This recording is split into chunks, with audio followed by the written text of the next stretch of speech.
Let's look at the housing problem at the minute. Obviously, I don't know anywhere in the world that's not suffering at the minute.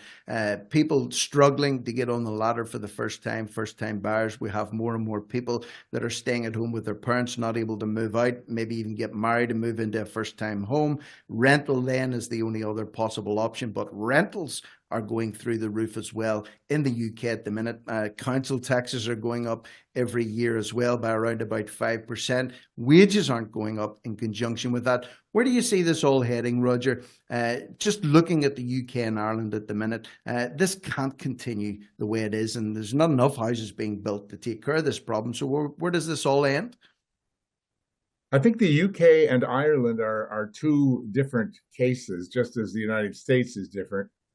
Focusing on the UK for the moment, the problem is really caused by the exacerbation of ruddy everything by the idiots at the Bank of England and our idiotic government that actually backs them.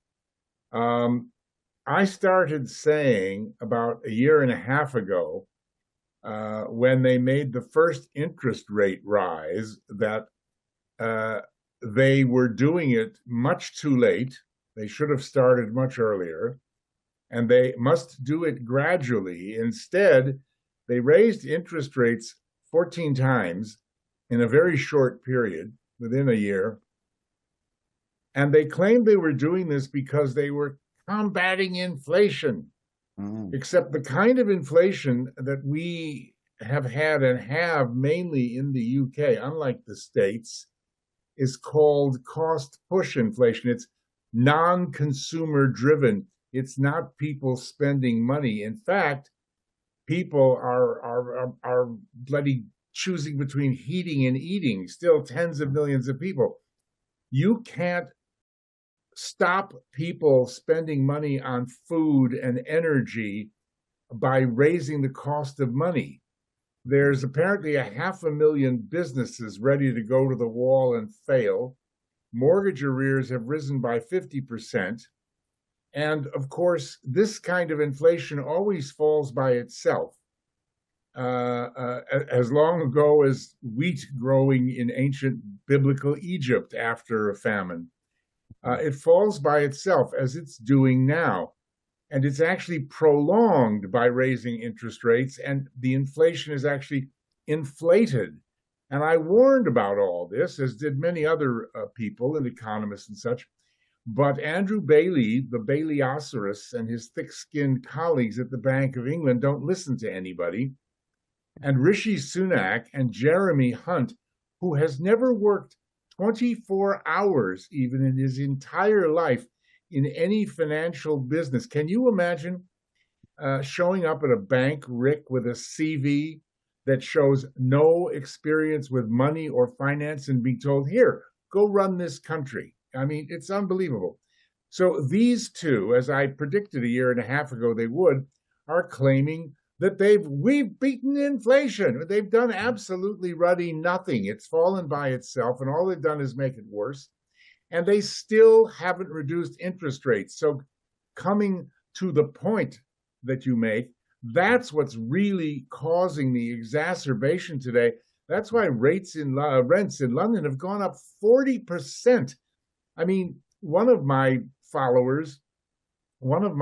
fans wrote to me the other day that she has had to leave her lovely studio in Notting Hill for a rented room in a house in Peckham for the same price. That's what's happened here. It's frightening. Yeah, and that's assuming you can even get a rented room in a house in Peckham, because there's people absolutely. queuing around the blocks. It's the same thing. You're right. There are queues.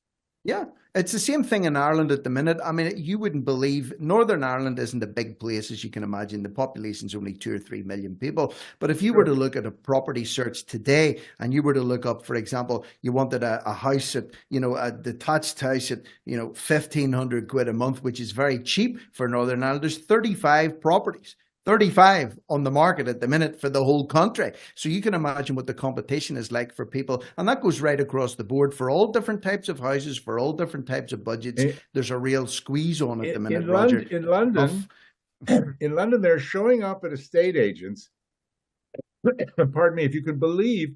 And the first question at the door before they let them in is, have you got 6 months rent in cash in your pocket right now? Yeah. Otherwise, you don't get in the office to join the queue.